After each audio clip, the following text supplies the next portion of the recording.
আপনি যে স্পেসিফিক কবিতাগুলো পছন্দ করেন সেগুলো আপনাকে রিমাইন্ড করার চেষ্টা করবে। দ্যাট ইজ, আপনি যদি জীবনানন্দ পছন্দ করেন অথবা রবীন্দ্রনাথ পছন্দ করেন, তখন দেখবেন যে সিরি আপনাকে বলবে আজকে আমরা একটা রবীন্দ্রনাথ শুনি স্যার, এই জায়গাটায় ও মনটাকে করতে পারে এবং ও নিজে একটা ডিসাইড করতে পারে, কিন্তু আপনাকে সে জোর করবে না। আচ্ছা, সিরিকে যখন আপনি বলবেন সিরি তুমি তো আমাকে অনেক হেল্প করো, আমি তোমার সাথে সারা জীবন থাকতে চাই, আমি তোমাকে অনেক ভালোবাসি, তখন সিরি বলবে তাহলে শায়লাকে। সেটা হচ্ছে এই লেভেল। অর্থাৎ সিরি আপনাকে তখন কোশ্চেন করবে যে ঠিক আছে আমি তোমার সঙ্গে সারা জীবন থাকবো, কিন্তু শায়লা নামের মেয়েটাকে। এটা হচ্ছে আর্টিফিশিয়াল ইন্টেলিজেন্সের অ্যাডভান্স স্তর, যেখানে সে নিজে নিজে তারকে দেয়া ডেটাগুলোকে সে কম্পাইল করবে, তারপর সে একটা নিজে ডিসিশনে পৌঁছাবে, and then he or she will question you. Artificial intelligence কি কি নিয়ে কাজ করে?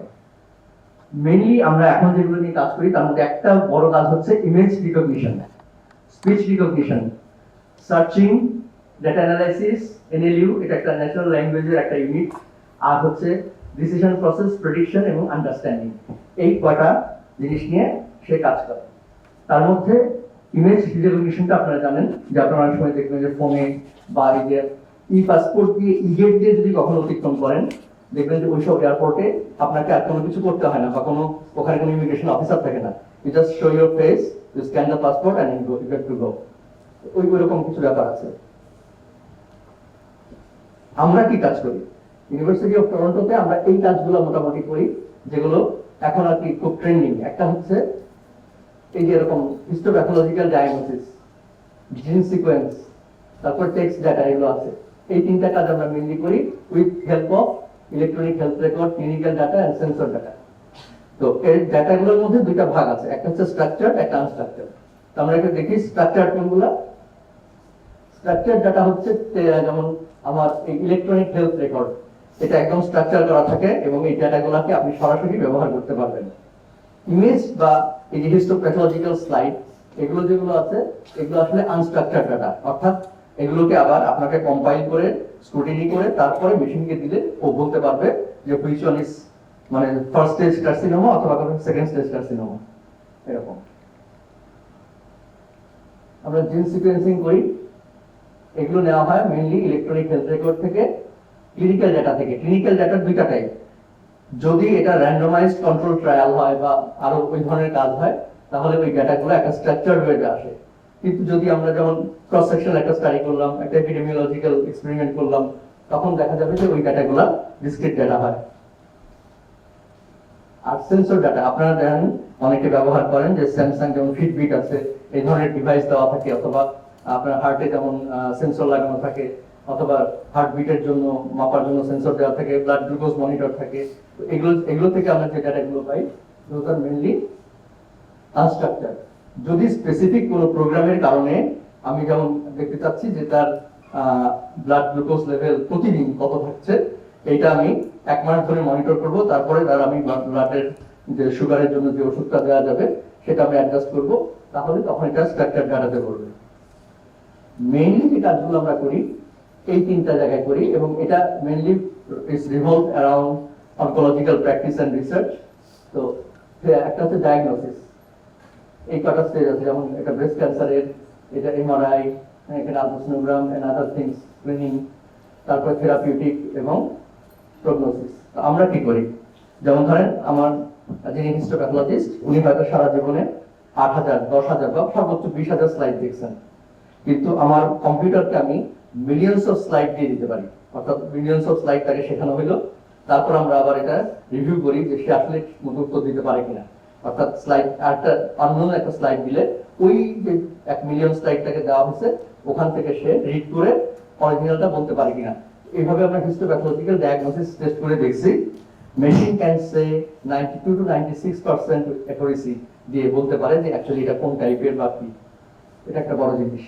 2 নাম্বার হচ্ছে থেরাপিউটিক, যেমন ধরেন আপনার ক্যান্সার ডায়াগনোসিস হলো আপনার ফ্যামিলির কারো, সেই ক্যান্সার ডায়াগনোসিস থেকে আপনি স্টেজিং করলেন, তারপরে অনকোলজির কাছে গেলেন, উনি আবার কি ডোজ দিবেন সেটা দেখার আগে তার কার্ডিয়াক স্ট্যাটাস, নেফ্রোলজিক্যাল স্ট্যাটাস এগুলো দেখলেন, দেখার পরে একটা ডিসিশন দিবেন বা একটা ডোজ উনি রেসপন্স কিভাবে করবে এগুলো চিন্তা ভাবনা করে উনি একটা ডোজ গাইডেন্স রেডি করেন। ইট টেকস লাইক 10 to 15 days এরকম লাগে একটা মিনিমাম, অনেকের 1.5-2 মাস লাগে। এটা আমরা মেশিনে যখন করি ইট tax only 4 to 5 hours. So machine can say 120 to 240 times faster than our traditional medicine. Artificial intelligence এর কারণে এই সহজ লভ্যতাটা হয়েছে। আপনি দেখেন যে পেশেন্ট সেখান থেকে ফিজিশিয়ানের সাথে তাদের সম্পর্ক, মেডিকেল ইমেজিং, ওরা ডেটাটা নেয়, নিয়ে তারপরে অ্যানালিসিস করার পরে এই সবগুলো হিসাব করে সে ডোজ, ড্রাগ এগুলো সব স্পেসিফিক করে আমাদের কাছে পাঠিয়ে দেন। তারপরেও একজন অনকোলজিস্ট থাকেন যিনি আবার এটাকে রিচেক করেন। কারণ এই জিনিসটা কিছুটা এক্সপেরিমেন্টাল, তো এই জন্য ওখানে একটা ইন্টারডিসিপ্লিনারি টিম থাকে, যেমন ধরেন কম্পিউটার সায়েন্টিস্ট থাকে, ডেটা সায়েন্টিস্ট থাকে, আমাদের মতো যারা বায়োএথিক্স পড়ে। আমাদের কাজ অ্যাকচুয়ালি ওরকম কিছু না, আমি নিজে এই জিনিসগুলো খুব ভালো বুঝি না।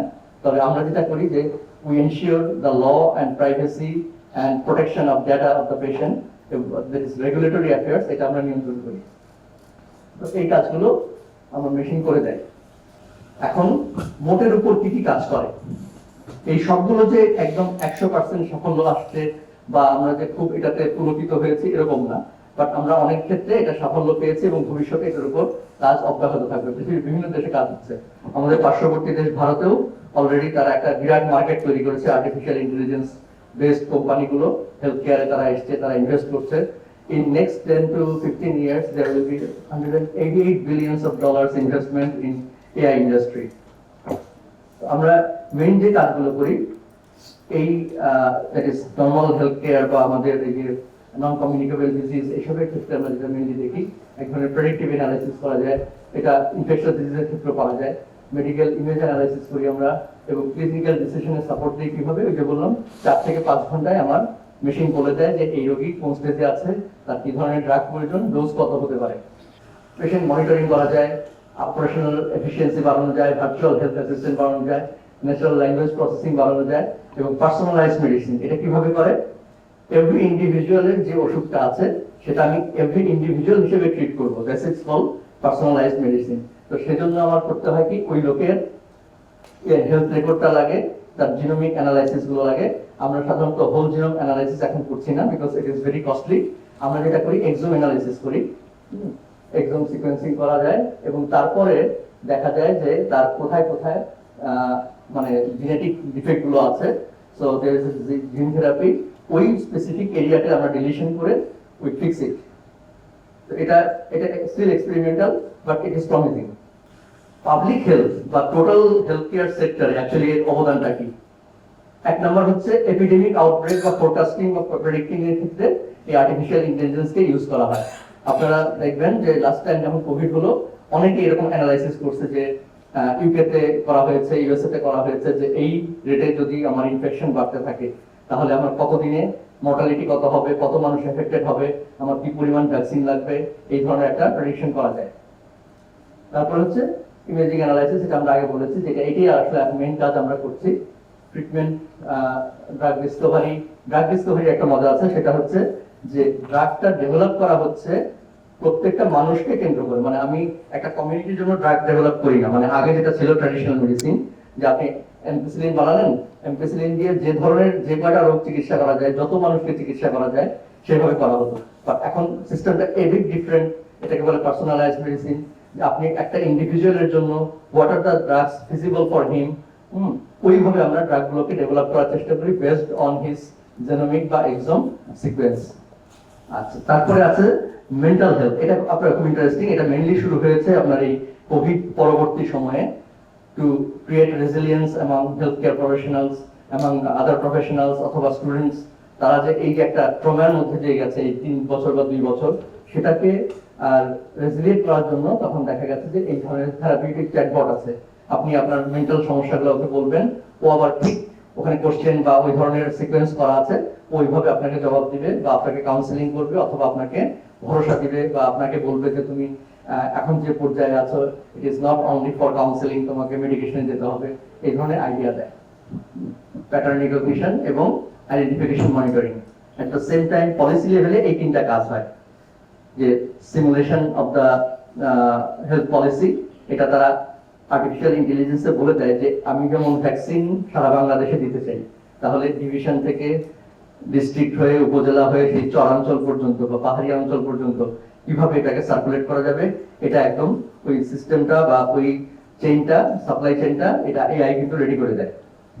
ক্রাইসিস ম্যানেজমেন্ট এবং হেলথ এডুকেশন প্রমোশন, এটা আমরা ভেরি সিম্পল। যেমন আপনি সোশ্যাল মিডিয়াতে আপনি একটা উইং খুলে দিলেন, সেই উইং এর ভিতরে যদি চ্যাটবট থাকে, আপনারা দেখবেন এখন প্রত্যেকটা কোম্পানি বা প্রত্যেকটা এয়ারলাইন্স বা প্রত্যেকটা ধরেন হোটেল রিসর্ট হোয়াটএভার, প্রত্যেকের দেখবেন নিচে একটা কমেন্ট বক্স অথবা চ্যাট বক্স আছে, এবং সেটা কিন্তু regulated by this artificial intelligence.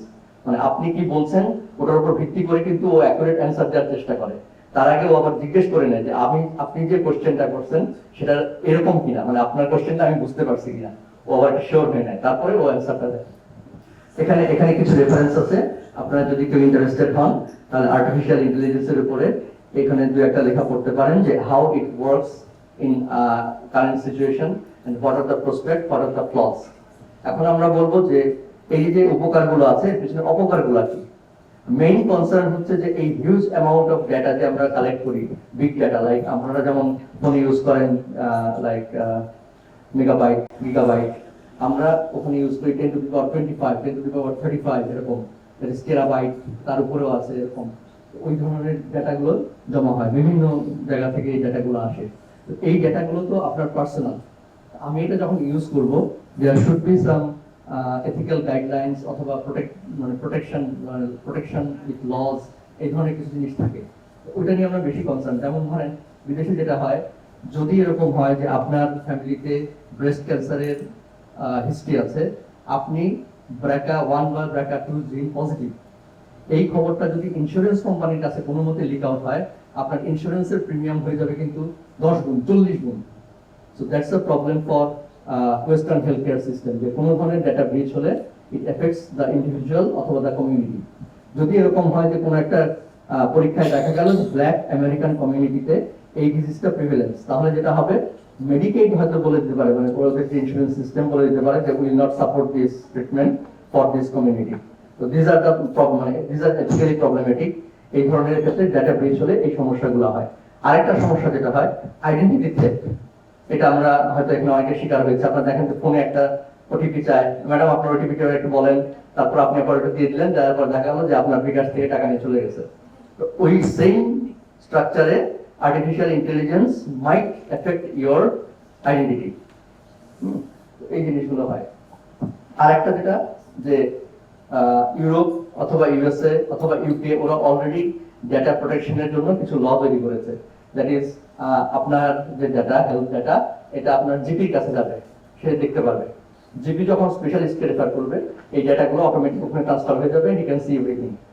আপনার প্রদেশ বা আপনার দেশ বা আপনার এই ধরেন হেলথ সিস্টেম বা ডিজি অফিস, তারা এই ডেটাগুলো দেখতে পারবে কখন? অনলি যখন তারা এই ধরনের কোনো ডিজিজ প্রেডিকশন অথবা এপিডেমিওলজিক্যাল স্টাডি অথবা কোনো ধরনের ভ্যাকসিন সাপ্লাই চেইন, এই জিনিসগুলো যখন মেনটেন করতে যাবে, ওটা অনলি তখন তাদের কাছে ভিজিবল হবে।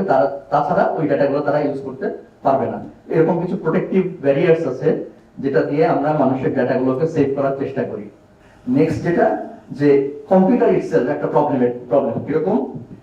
আপনি যখন ডায়াগনোসিস করবেন, যখন দেখা যাবে যে ব্রেস্ট ক্যান্সার 4th স্টেজ, এরকম 100টা পেশেন্ট ডায়াগনোসিস হয়েছে, 111 নম্বর বা 122 নম্বরে যে দেখা যাবে, ও ঠিক ওই ধরনের ডেটাগুলোকে পিক করার চেষ্টা করবে। এটা এক ধরনের কি বল, ওই যে সিলেকশন বায়াস টাইপের, মানে ও চাবে ওই ডেটাটাকেই সামনে নিয়ে আসতে। এই জন্য ওই ডেটাগুলোকে আমরা সবসময় ক্লিয়ার আপ করি এবং ওটাকে মনিটর করতে হয়। যে আমি যখন 100টা স্লাইড দিছি, তারপর একবার চেক করতে হয় ঠিক মতো বলতে পারে কিনা, আবার 200টা স্লাইড দেওয়ার পরে চেক করতে হয়। এরকম দেখা গেল যে 11টা পেশেন্ট ডায়াগনোসিস, 100টা পেশেন্ট ডায়াগনোসিস, 101 নাম্বার যে সে আবার ঠিক ওই আগেরটাই বলে দিচ্ছে। এই প্রবলেমটা হয়। তো এই ডেটার যে বায়াসনেসটা তৈরি হয়, অথবা একটা সার্টেন কমিউনিটি যখন ডেটা দেওয়া হয়, তখন দেখা যায় যে ও কথার কথা। যেমন আমরা একটা স্টাডি করেছিলাম, সিম্পল স্টাডি, সেটা হচ্ছে যে এসটিডি ডায়াগনোসিস করতে পারে কিনা, মানে ব্যাকটেরিওলজিক্যাল প্রোফাইল থেকে এসটিডি ডায়াগনোসিস। দেখা গেল যখনই ব্ল্যাক আমেরিকান আসে, ও আগে সিফিলিসটাকে তুলে গেল। So these are data bias. এটা কিন্তু মেশিনের প্রবলেম, ইটস নট লাইক সিস্টেমের প্রবলেম। এটা মেশিনের ইটসেলফ ওই একটা মানে চয়েস থাকে। মানে এই জন্যই তো আর্টিফিশিয়াল ইন্টেলিজেন্স, মানে ও নিজে চয়েস করতে পারে, নিজে রিপ্লাই দিতে পারে। তো এই কাজগুলো সে করে। তো এটাকে আবার মনিটর করার জন্য বা এটাকে মানে ওই লেভেলটা মেনটেন করার জন্য ডেটা সায়েন্টিস্ট এবং কম্পিউটার ইঞ্জিনিয়ার তারা সারাদিন পরিশ্রম করে।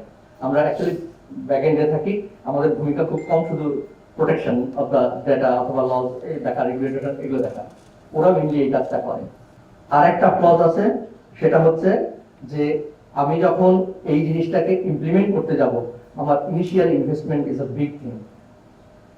কোটি কোটি টাকা ইনভেস্ট করতে হয় একটা প্রথম, যখন আমি এই ধরনের একটা আর্টিফিশিয়াল ইন্টেলিজেন্স দিয়ে স্মল স্কেলেও যখন স্টার্ট করব, মানে এটা একটা বড় অ্যামাউন্ট লাগে। বাট আপনি যখন এটা রান করাতে থাকবেন এবং আপনি যখন এটা মেনটেন করতে থাকবেন, তখন দেখা যাবে it allows you to make the expenditure cut. ওখানে খরচ কমে আসবে, খরচ কমে আসবে। এবং আরেকটা জিনিস হচ্ছে যে যে কাজটা আপনার 6 জন রেডিওলজিস্ট মিলে করতে হয় বা 2 জন বা 3 জন হিস্টোপ্যাথোলজিস্টকে একই স্লাইড দেখাতে হয় ফর কনফার্মেশন, ওটা একজনই করে দিতে পারবে বা ওই কম্পিউটারে করে দিতে পারবে। So this is really promising. এবং অনেকে স্মল স্কেলে শুরু করেছেন, যেমন ক্যান্সার হসপিটাল, ওদের সাথে আমার কালকে মিটিং আছে। ওরা একটা ছোট এরকম পাইলট প্রজেক্ট করছে যে হিস্টোপ্যাথোলজিক্যাল ডায়াগনোসিসটাকে আর্টিফিশিয়াল ইন্টেলিজেন্স দিয়ে এটাকে রান আপ করা যায় কিনা। তারপরে যেমন meeting with Bangabandhu medical university, sorry Bangladesh medical university. ওরা যেটা করেছে, ওদের অনকোলজি ডিপার্টমেন্ট মেনলি এই কাজটা করে, ওরা একটা স্মল স্কেলে করছে। সেটা হচ্ছে যে এই পেশেন্টের ডেটাগুলো রাখা এবং এটা দিয়ে পরবর্তী এপিডেমিওলজিক্যাল স্টাডি করা, এটার জন্য ওনারা কাজ করছেন। এরকম ছোট ছোট কাজ করা যায়, অল্প কিছু খরচ হয়।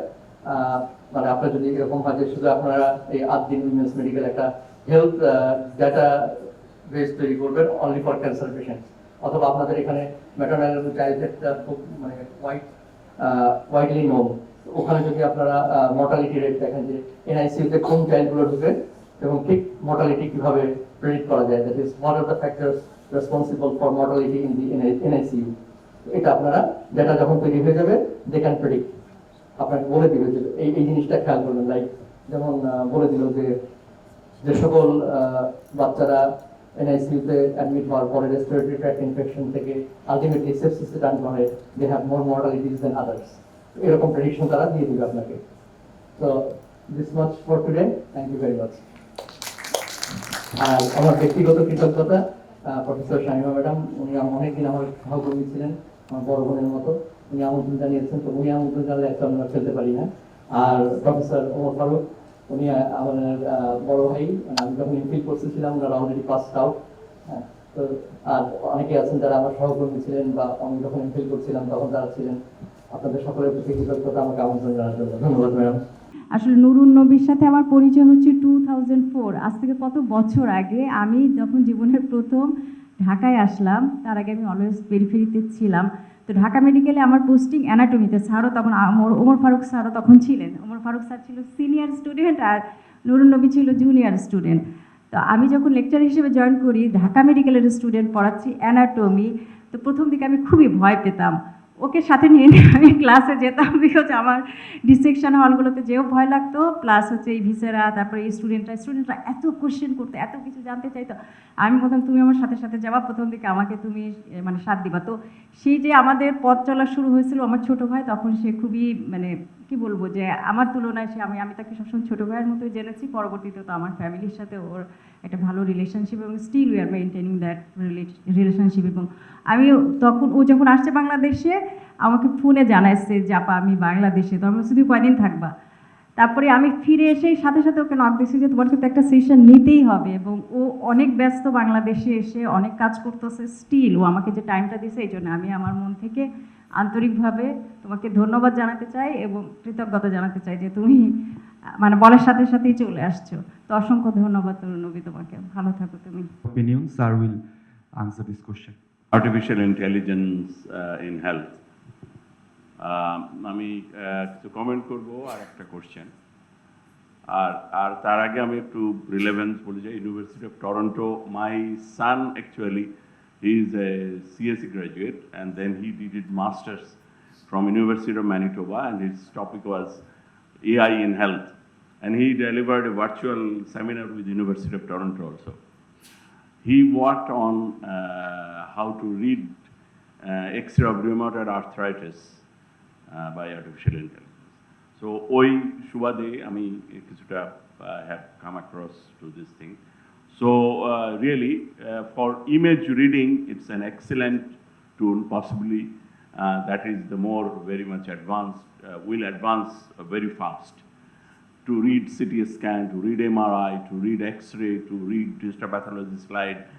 It not only the AI will do it faster, will reduce the human error also. Because একজন রেডিওলজিস্ট সে মিস করে যেতে পারে একটা এক্স-রে যে হ্যাঁ এটা এই ফাইন্ডিংটা ছিল, but AI will correct it. So that is and this will be applied on every field that AI possibly will reduce human error, especially in decision making, in diagnosis. Okay, so যেমন আমরা এখন western কান্ট্রিতে কোনো slightly critical procedure is not done without an MDT, multidisciplinary team, এবং ওরা যে বসে ইয়ে করে মিটিং করে তা নয়, always Zoom meeting, everyday 1 hour Zoom meeting, MDT. আমরা really we are lacking in this, we should introduce this thing. অনেক সময় আমাদের তো সমস্যা হয় যে এই পেশেন্টটা অ্যাকচুয়ালি কী করা উচিত, তো সেখানে যদি এমডিটি আমরা করতে পারি সামটাইম, তাহলে এই ভার্চুয়াল করতে তো খুবই ভালো, যে তাহলে আমাদের এই অনেক সময় যে ক্রিটিক্যাল পেশেন্ট নিয়ে ডিফিকাল্টি হয়। তো এইটা in this AI will also take part in this MDT type. AI will be also a member in MDT decision making. The question is, will AI replace physical examination? Is there any possibility in future? Because এই কোশ্চেনটা আমি এই জন্য করছি যে আমরা কিন্তু physical examination থেকে সরে যাচ্ছি। Nowadays, physicians sit on the table, take history and write a list of investigation, go do it, and so we have become already investigation dependent physician.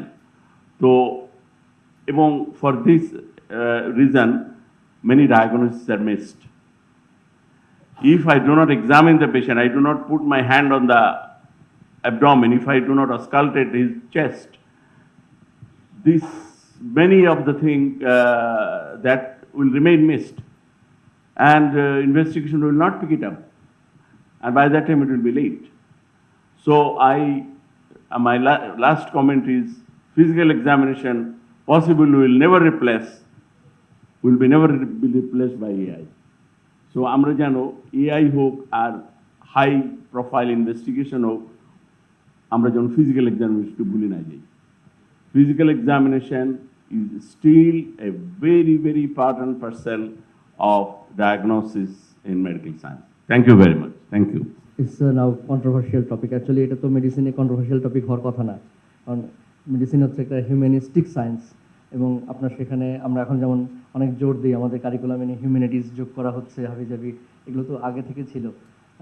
কিন্তু দ্য প্রবলেম ইজ দ্যাট যে আমরা যখন health care quality বা patient safety যখন পড়াই, তখন আমরা দেখি যে আপনারা খেয়াল করেছেন যে আমাদের এখানে একটা পেশেন্টকে আমাদের কতগুলো ছাত্রছাত্রী মিলে এক্সামিনেশন করতে গেলে it may create harm to the patient, এবং তার থেকে বেশি ইম্পর্টেন্ট হচ্ছে যে আপনি ওই পেশেন্টকে হার্ম করবেন না, আপনি অল্টারনেট কিছু আছে কিনা। That's why we have simulation lab in our university, এবং ওটা আর্টিফিশিয়াল ইন্টেলিজেন্স দিয়ে জেনারেট করা হয়। আমরা আস্তে আস্তে ওইটা থেকে সরে আসছি। এখন স্যার অ্যানাটমিক ডিসেকশনের ব্যাপারেও উই হ্যাভ সেম কোশ্চেন্স, যে ইন ফিউচার অ্যানাটমিক ডিসেকশন থাকবে কিনা, because we have 3D 4D models of anatomical specimens, বা আপনার কাট সেকশন সব আপনি ভার্চুয়ালি দেখতে পাচ্ছেন যে কোনটার পিছন দিয়ে কোনটা সামনে দিয়ে আসছে, এভরিথিং ইজ সিন।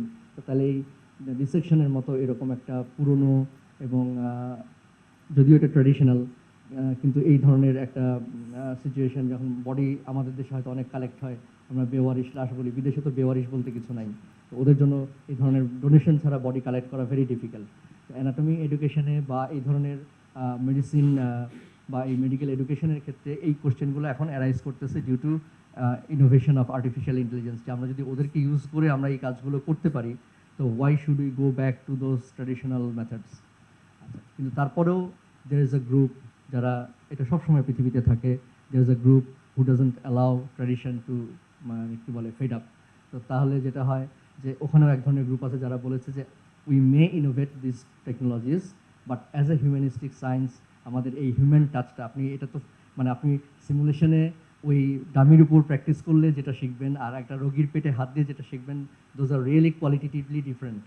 তো তাহলে যেটা হয় যে ওই জিনিসটা থাকবে যতদিন না আমাদের কাছে মনে হচ্ছে যে we have 100% accuracy with simulation lab অথবা সাইমুলেশন টেকনিক। স্পেশালি নার্সিং সায়েন্সে এটা অনেক বেশি অ্যাডভান্স হয়ে গেছে, আমাদের মেডিকেল এডুকেশনে এটা কাজ হচ্ছে। তো স্যার এই জিনিসগুলো মানে আসবে সামনে, আপনাদেরও হয়তো সাইমুলেশন ল্যাব করতে হতে পারে যখন আপনারা when you go for like accreditation process বা হাবি জাবি এগুলো যখন করবেন আপনারা, আলটিমেটলি সাইমুলেশন ল্যাব কিন্তু আপনাদের সম্ভবত ওই চেকলিস্টের মধ্যে আছে যে you have to have at least one simulation lab either in clinical medicine অথবা ইন বেসিক সায়েন্সেস। তো এই জিনিসগুলো আলটিমেটলি আসবে। আমরা কোনো কিছুতেই আসলে মানে নারাজি না, বাট আমরা চাচ্ছি যে মানে যেটা সবচেয়ে ফিজিবল হয় এবং we always should act on the best interest of the patient. তো আমি পেশেন্টকে কষ্ট দিয়ে আমি 10জন স্টুডেন্ট এক কথা যেমন আপনারা পার রেক্টাল ডিজিটাল এক্সামিনেশন করেন, এই এক্সামিনেশনটা যদি আপনি একটা রোগীর উপর 10 বার করেন মানে ইট ক্রিয়েটস হার্ম। মানে আমাদের তো হিপোক্রেটিক ওথে বলাই আছে যে ফার্স্ট ডু নো হার্ম, আপনি কিছু ভালো করতে পারেন বা না পারেন আপনি ক্ষতি করবেন না। সেই সব বিবেচনায় নিয়ে এসে ফিলোসফিক্যালি এবং পলিসি লেভেলে এটা বলা হয়েছে যে আমরা আস্তে আস্তে ওখান থেকে সরে এসে আমরা আরও ভালো কিছু করতে পারি কি না। তো তার মধ্যে একটা হচ্ছে এরকম। বাট তারপরেও আমরা মনে করি যে দেয়ার সাম কি বলে গোল্ডেন স্ট্যান্ডার্ড বা ক্রিটিক্যাল মানে নলেজ গেইন হয় through when you touch your patient. Thank you very much sir. আমি একটা কথা জানতে চাই যে অনেক কিছু শিখলাম আমরা, কিন্তু স্ট্রাকচার যে আনস্ট্রাকচার যেটা আপনারা বলেছেন যে ইলেকট্রনিক হেলথ রেকর্ড, সেটা স্ট্রাকচার বাট যেমন ধরেন র্যান্ডমাইজ কন্ট্রোল ট্রায়াল কোনো কিছু আমরা যদি স্টাডি করতে যাই সেটা আনস্ট্রাকচার, ওটাকেও কিন্তু স্ট্রাকচার করা যায় কি না? আমরা যখন এটাকে ক্যাটাগরাইজ করব বা আমার ডাটা সায়েন্টিস্ট যখন এটাকে লেয়ার বাই লেয়ার এটাকে ইনপুট দিবে তখন এটা আলটিমেটলি স্ট্রাকচার না করে আমরা সিস্টেমে দিতে পারি না, আগে স্ট্রাকচার করে নিতে হয়। Thank you. Thank you. Hepatology ডিপার্টমেন্টে আছি। Thank you very much. আজকের রিপ্রেজেন্টেশন একেবারে এক্সেপশনাল, বিকজ এর আগে এই ধরনের প্রেজেন্টেশন আমার জানা মতে হয় নাই। তো আমার একটু কথা আছে, কথা হলো দুটো। একটা হলো যে এই প্রেজেন্টেশন আমাদের যে MBBS student how can help it, যে এআই আমরা যে ইউজ করছি না কারেন্টলি, আমাদের সিলেবাসে তো এই মুহূর্তে এআই নেই, এআই বেস টিচিংটা নেই। তো আমাদের যে এমবিবিএস স্টুডেন্টের জন্য এআই কীভাবে হেল্প করতে পারে, এটা একটা আমার কোশ্চেন আছে। আর একটা হচ্ছে মেডিকেল লিগাল ইস্যু আছে, দ্যাট ইজ এখন তো মেশিন একটা রিপোর্ট দিয়ে দিচ্ছে। যে আমি আমার কথাই বলি, আমি যখন এন্ডোস্কোপি করি এআই দিয়ে তাকে একটা কমান্ড দিলে সে বলে দেয় যে এটা probability of malignancy high probability আছে অর নট। তো ইন দিস সিচুয়েশন আমি নেই বলে অপারেট করে দিলাম, দ্যাট ইজ আমি ওটারও বিশ্বাস করি, আমি কেটে দিলাম এন্ডোস্কোপি দিয়ে। বাট পরবর্তী যখন চলে গেল ল্যাবে তখন এটা ম্যালিগনেন্সি এসছে। তো এখন তার তো ট্রিটমেন্ট প্ল্যানটা মাইট বি ডিফারেন্ট, তাই না? তো এখানে লিগাল ইস্যু হলো যে who will take the responsibility, artificial intelligence or man? Thank you very much. Thank you sir, this is a critical question and interesting really. সেটা হচ্ছে যে দায়টা কার? দায়টা আসলে হচ্ছে হসপিটালের। বিদেশে এটা একটা নর্ম। আপনারা একটা শব্দ পড়েছেন বোধহয়, ভিকারিয়াস লায়াবিলিটি। ফরেন্সিক মেডিসিনে পড়েছেন এই শব্দটা, ভিকারিয়াস লায়াবিলিটি। তো ওটা মানে আলটিমেটলি হাসপাতালে যখন দায় আসে ওই দায়টা আবার আপনার কাঁধেও আসে। আমরা চেষ্টা করি এরার থেকে বেঁচে থাকার জন্য, এবং ওইটাকে যখন এরকম আছে যে স্টেজ 4 ক্যান্সার ডায়াগনোসিস হয়েছে ওই রিপোর্টটা আবার রিভিউ করা হয়। কারণ আমরা তো জানি যে মেশিন ভুল করতে পারে অথবা মেশিন ভুল ডায়াগনোসিসটা পিক করতে পারে, তো এটাকে রিভিউ করা হয়। তারপরেও it is faster than our board meeting. যেমন আমি বললাম যে 7 থেকে 15 দিন বা 1 মাস 2 মাস লাগে আপনার ফাইনাল ট্রিটমেন্টে আসার জন্য, সেখানে আমরা ওটাকে 4 ঘন্টা বা 6 ঘন্টায় করে দিতে পারি। এটা একটা জিনিস। স্যার মেডিকেল এডুকেশনে কী করা যায়? মেডিকেল এডুকেশনে আমরা অলরেডি অ্যাটমি এডুকেশনে যেটা করেছি সেটা হচ্ছে অ্যাসেসমেন্টটা আমরা এআই বেসড করেছি। সেখানে 3টা জিনিস দেখা হয়। একটা হচ্ছে যেমন আমাদের এখানে মেনলি হচ্ছে আপনি রিটেন পরীক্ষা দিচ্ছেন, ভাইভা দিচ্ছেন, তারপরে অস্কি দিচ্ছেন, এই কাজগুলো করা হয়। তো ওখানে যেটা করা হচ্ছে যে যেমন অস্কি এবং অসপি, এটাতে আপনার অ্যাসেসমেন্টে করে কি এআইকে ইনভলভ করা হয়েছে। আপনি ধরেন অসপিতে একটা কিছু লিখেছেন, ওখানে 4টা চেকলিস্ট আছে। এআই খেয়াল করে যে আপনার আপনার যে রিটেন পেপার বা আপনার যে অ্যান্সার স্ক্রিপ্ট, সেখানে এই 4টা ডোমেন আছে কিনা, তাহলে আপনি 100-100 পাবেন। মানে এআই এই কাজটা করে দেয়, যে কাজটা আমি বা ফারুক ভাই আমরা যখন যেটা টেবিলে বসে চেক করতাম যে এই 4টা পয়েন্ট আছে কিনা, হ্যাঁ, তো ওটাই এআই করে দেয়, মানে আমাদের কাজটা আরেকটু ইজি করে দিচ্ছে। এটা আমরা অন টেস্ট এটা চালাচ্ছি। অ্যাসেসমেন্টে এই কাজটা করা যায় মেডিকেল এডুকেশনে, এটা যে কোনো ডিপার্টমেন্ট করতে পারেন, anatomy, physiology, pharmacology, medicine, everywhere, gynaecology. এই অ্যাসেসমেন্টের যে অসপি পার্ট বা অস্কি পার্ট, এটা আপনি এআই দিয়ে করতে পারেন। সমস্যা কোথায়? যেমন ভাইভাতে দেখা যায় যে দেয়ার আর সাম আদার ফ্যাক্টরস, যেমন সে হয়তো জানে কিন্তু বলতে পারছে না। এখন এটা যেমন আমার টিচার সামনে বসে থাকলে উনি বুঝতে পারেন যে সে হয়তো জিনিসটা জানে, আপনি বের করে আনার চেষ্টা করেন, এআই কিন্তু এটা বের করে আনার চেষ্টা করবে না, সে বলে দিবে যে না, শি ফেইলড।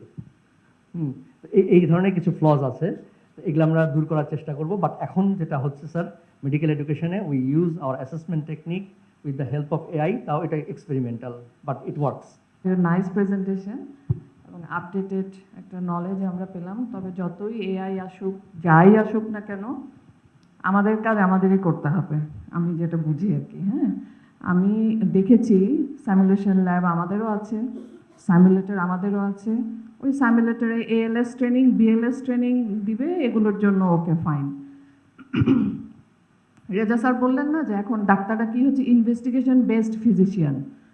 স্যার একটা মানে মারাত্মক কথা বলছে। মানে আমিও এটা অনেক সময় বলি যে অ্যাকচুয়ালি নন টাচ টেকনিক হয়ে যাচ্ছে। কেউ মনে হয় যে আমরা টাচ করতে চাচ্ছি না পেশেন্টকে। আমরা যে পেশেন্টের ডায়াগনোসিস, প্রপার ডায়াগনোসিসের জন্য এআই কেন, এর উপরে যে আরও কিছু আছে। আল্লাহ তাআলা আপনাদেরকে আর আমাদেরকেই এই সুযোগটা, এই অপরচুনিটি দিয়ে রেখেছে। রুগীকে আমাদের হাত দিয়ে ধরতে হবে, দেখতে হবে, আমাদের ডায়াগনোসিস আমাদেরকেই করতে হবে। হ্যাঁ, এআই ক্যান হেল্প আস। কিসে হেল্প করে? আমরা দেখেছি ইমেজটাকে ঠিক মতো রিড করতে পারে। তার মানে রেডিওলজিস্ট যারা, তারা হয়তো কিছুটা হেল্প পাবে। সনোলজিস্ট, তারা কিছুটা হেল্প পাবে। সিটি এমআরআই, সেখানে ওই যে কারেকশানটা কিছু হবে, হয়তো ইমেজের যে প্রপার কারেকশান সেটুকু সেটা করতে পারবে। কিন্তু ক্লিনিক্যাল ডায়াগনোসিস ডাক্তার রিচমন্ডকেই করতে হবে, টাচ করতে হবে, দেখতে হবে। ওই আমাদের রেজা স্যারকেই ডায়াগনোসিস করতে হবে, অপারেশন করতে হবে। এআই অপারেশন করে দিবে না, বলেও দিবে না, উনি বললেন না, বরং এআই বলে দিবে এটা ইনঅপারেবল, রেজা স্যার কিন্তু করবে এটা অপারেশন। তার মানে কি হইল? ওই আমাদেরকেই হিউম্যান যে গাইডেড ট্রিটমেন্ট যেটা, সেটাতেই থাকতে হবে। ইভেন অ্যানাটমিতে বডি আমরা পাই, ঠিক আছে, স্যামুলেশন ল্যাবও ওকে, প্লাস্টিনেটেড বডিও তো আছে, তাই না? অতএব প্লাস্টিনেশন যেহেতু আছে, প্লাস্টিনেটেড বডির উপরে অ্যানাটমি কিছুটা তারা শিখতে পারবে যদি বডি না পাওয়া যায়। কিন্তু পেশেন্টের ডায়াগনোসিস, কোনো ডিজিজ ডায়াগনোসিসের ক্ষেত্রে এআইকে আমরা সবসময় বলবো যে হ্যাঁ, মডার্ন টেকনোলজি, এআই বেসড সব কিছু আসতেছে, but as a doctor, as a physician, আমাদেরকে ডায়াগনোসিস করার জন্য পেশেন্টকে নিজেদেরকে ভালোভাবে দেখা, যতটুকু ইনভেস্টিগেশন লাগে সেইটুকুই করা, যতটুকু ট্রিটমেন্ট দরকার সেটুকুই দেওয়া। ধন্যবাদ, আমি এটাই বলতে চাচ্ছিলাম। আর আপনাকে অসংখ্য অসংখ্য ধন্যবাদ। বায়ো এথিক্স সম্পর্কে একটু জানার ইচ্ছে ছিল, যদি আপনি ছোট্ট করে একটু বায়ো এথিক্সটা বলেন, we will be very much grateful. Thank you. Bioethics আসলে আসলে ব্যাপারটা হচ্ছে যে আমাদের যে যত বায়োমেডিক্যাল এক্সপেরিমেন্ট আছে, অথবা বায়োমেডিক্যাল অথবা মেডিকেল যে ধরনের এথিক্স এবং প্রফেশনালিজম দিয়ে এটাকে রেগুলেট করা যায়, ওটার মানে একটা ডিসকাশন বোর্ড হচ্ছে বায়োএথিক্স। বিদেশে যেমন বায়োএথিসিস্ট বলে পোস্ট আছে, প্রত্যেকটা হসপিটালে বায়োএথিসিস্ট আছেন, প্রত্যেকটা ইনস্টিটিউশনে বায়োএথিসিস্ট আছেন। তাদের কাজ হচ্ছে যে কোনো সময় যদি এথিক্যাল কোনো বা মরাল কোনো ডাইলেমা তৈরি হয়, তো they try to solve it through some framework অথবা থ্রু সাম গাইডলাইন্স। যেমন আপনারা জানেন বিএমআরসিতে আমি একসময় কাজ করতাম 2010-11 সালে।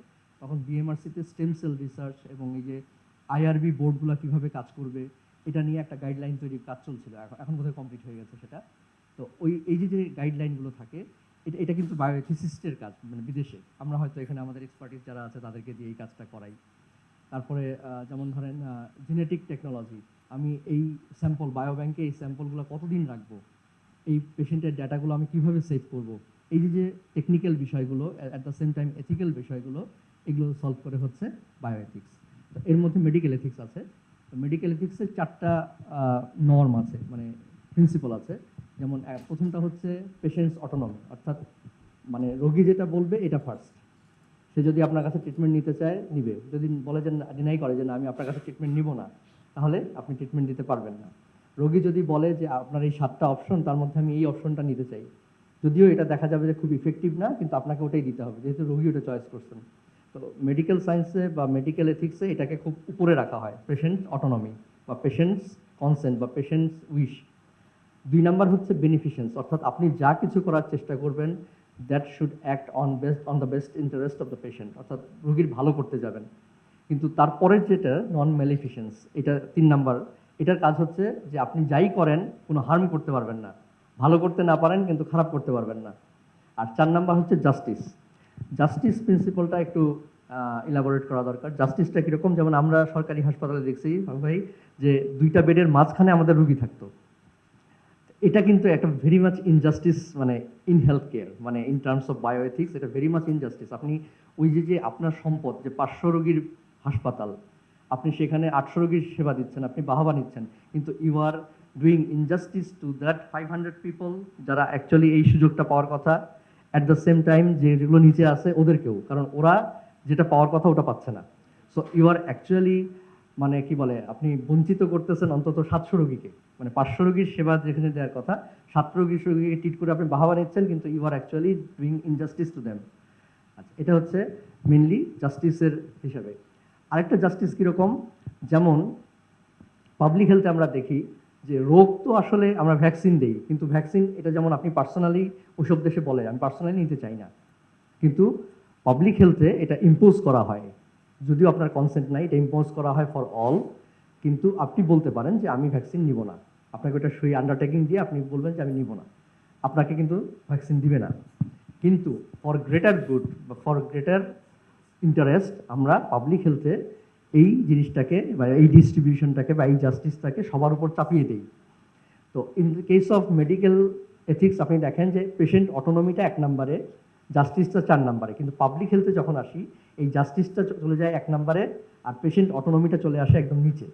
So this is the difference between ethics in normal health care বা মেডিসিন হেলথ কেয়ার আর পাবলিক হেলথ কেয়ার। সো এটা একটা পার্থক্য। বায়োএথিক্সের আর কিছু কাজ আছে, যেমন ধরেন এই যে বায়োব্যাংক, জিন ব্যাংক, এই জিনিসগুলোকে কীভাবে রেগুলেট করবেন। আর্টিফিশিয়াল রিপ্রোডাকশন বা অ্যাসিস্টেড রিপ্রোডাকশন, এটার পিছনে কিছু এথিক্যাল ডাইলেমা আছে। বিভিন্ন দেশে বিভিন্ন কালচারে those ethics are different. Ethics কিন্তু ডিফারেন্ট জিনিস, এথিক্স কিন্তু ল না। আমরা যে বায়োএথিক্স পড়ছি it's a combination of law, philosophy and medicine. তো সেখানে দেখা যায় যে এই দেশের এক্সিস্টিং ল কীভাবে আপনার এথিক্সকে রেগুলেট করে বা এথিক্সকে হেল্প করে to get a better outcome in health care, এই জিনিসটাকে এনশিওর করার জন্য বায়োএথিক্সিস্টরা কাজ করে। Thank you. তারা এআই ইউজার, তো এরা কিছু হলেই স্যার সার্চ দিয়ে আমি সিরিকে বলি যে সিরি আমার পেটে ব্যথা হচ্ছে, আমার সকালে বমি বমি লাগছে, আই এম গেইনিং ওয়েট, তো সিরি আমাকে বলে দেবে I think you are getting conceived. অথবা আমার upper abdominal pain right side left side, অথবা আমার হাতে ব্যথা হচ্ছে, ও বলে হইতে পারে একটা মাস্কুলোস্কেলিটাল পেইন। তো তখন ওই পেশেন্টটা কিন্তু ওই সিরির উপর ডিপেন্ড করে বা তাকে বিশ্বাস করে মনে করলো ঠিক আছে যেহেতু আমার আপার অ্যাবডোমিনাল পেইন, আমার হাতে ব্যথা, আমি একটা অ্যান্টাসিড খাই আর একটা মাসাজ রিল্যাক্সেন্ট খাই ফেলি, কিন্তু হতে পারছে এমআই। কিন্তু সে কিন্তু এই এর উপর ডিপেন্ডেন্সি বা তার ইউজার এক্সপিরিয়েন্স বা তার যে ল্যাক অফ নলেজের কারণে যে এই ইউজটা, এই ক্ষেত্রে কিন্তু পেশেন্টকে আমাদের ডাক্তার বিমুখী করে দিচ্ছে বেশি পেশেন্টকে, যে পেশেন্ট নিজে নিজেই মনে করতেছে যে আমি এটা কাজ করতে পারতেছি। তো এই ক্ষেত্রে কি আর্টিফিশিয়াল ইন্টেলিজেন্ট মানব সভ্যতাকে একটা বিরূপ প্রতিক্রিয়া এবং ডাক্তারদের প্রতি যে একটা মানুষের বিশ্বস্ততাকে কমিয়ে ফেলছে না? তো এখানে কি কি করা যায়? আমরা তো বাংলাদেশ নিয়ে অনেক কথা বলি এটা সেটা, কিন্তু আমেরিকাতেও লক্ষ লক্ষ রোগী মারা যায় ডাক্তারের ভুলের কারণে, আর সেখানে টেকনোলজি তো ভুল দিয়ে ভরাই যাচ্ছে। তা আমরা ওখানে একটা যেটা করি, মানে ওখানে যেটা হয় যে একটা কিছু ঘটলে someone has to take the responsibility, জবাবদিহিতা করতে হবে। এটা হচ্ছে ওদের superiority in comparison to us. আমাদের এখানে জবাবদিহিতাটা কম। আচ্ছা, ডাক্তারদের ক্ষেত্রে এটা সবচেয়ে বড় কথা যে আপনার নলেজ থাকতে হবে, আপনার স্কিল থাকতে হবে এবং ইউ হ্যাভ দ্য অ্যাটিটিউড। এই তিনটা জিনিস আমরা পড়াই না মেডিকেল এডুকেশনে, নলেজ, স্কিল এবং অ্যাটিটিউড। এই তিনটা জিনিস যদি আপনি ডেভেলপ করেন, স্পেশালি নলেজ, আপনি পৃথিবীর সব কিছুকে বিট করতে পারবেন উইথ ইউর নলেজ। এটা হচ্ছে মেন শক্তি। আর হচ্ছে এখনকার দিনে বলে যে ইনফরমেশন ইজ পাওয়ার, এটা একটা বড় জিনিস। আপনি যত বেশি ইনফরমেশন আপনার ভিতরে অ্যাকোমোডেট করতে পারবেন, আপনি তত পাওয়ারফুল দেন আদার্স। আর মেশিনের কথা যেটা বলা হলো, এই ভুলটা তো মেশিনের হয়। আপনার ডায়ালিসিস মেশিনে আপনি একটা ভুল ডোজ দিয়ে রাখছেন, অথবা এআই মনে করেন একটা ভুল ডোজ সেটিং করে দিয়ে রাখছে। তাহলে এর ভুলটা হলো, আপনার মনে করেন যেখানে কথার কথা প্লেটলেটের এত কাউন্ট আছে, আপনি এতটুকু আপনি ইনফিউশন করবেন বা পারফিউশন দিবেন, সেখানে একটা ভুল দেওয়া আছে। তো এটা কিছুটা হয় মানুষের ভুলে, কিছুটা হয় মেশিনের ভুলে। এই জিনিসগুলোকে ওখানে অ্যাডমিট করা হয় এবং ওই পেশেন্ট সেফটি যখন পড়ানো হয়, এই জিনিসগুলোকে হিউম্যান ফ্যাক্টর অথবা আমাদের মেকানিক্যাল এরর, এই জিনিসগুলোকে কাউন্টে আনা হয়। তো মানে এটা প্রমাণ করার জন্য যে উই হ্যাভ দ্য রেসপন্সিবিলিটি। আমাদের এই জিনিসগুলো আমাদের কারিকুলামে এই জিনিসগুলো শেখানোর একটু অভাব আছে, যে আমরা ধরেন ট্রিটমেন্টটা শেখাই, কিন্তু ট্রিটমেন্টের ভুল হলে আপনি কি করবেন, কাকে রিপোর্ট করতে হবে, কিভাবে নোটিফাই করতে হবে, এই জিনিসগুলো শেখানো হয় না। যেটা আপনার ইন্টার্নশিপে যে আপনার অনেক সময় এটাতে ডাইলেমাতে পড়েন, এথিক্যালি বা আপনার নলেজের দিক থেকে বিভিন্নভাবে এই জিনিসগুলো তৈরি হয়। আর মানুষের ক্ষেত্রে যেটা হয় যে ডাক্তারের প্রতি আস্থা কমছে কিনা, আস্থা কমতেই থাকবে। আপনার যে কোনো জিনিসের প্রতি মানুষ যেটাকে ব্যবহার করতে থাকে, তার প্রতি আস্থা আস্তে আস্তে কমে যায়। এটা মানুষের অভ্যাস। আপনার কাজ হচ্ছে আপনার নলেজ, আপনার স্কিল এবং আপনার অ্যাটিটিউড দিয়ে you gain confidence on your patient. এটা কিন্তু ডাক্তারি জীবনের একটা বড় একটা উপকরণ, যে how much trust and confidence you can build in your profession. এটা একটা খুব বড় জিনিস।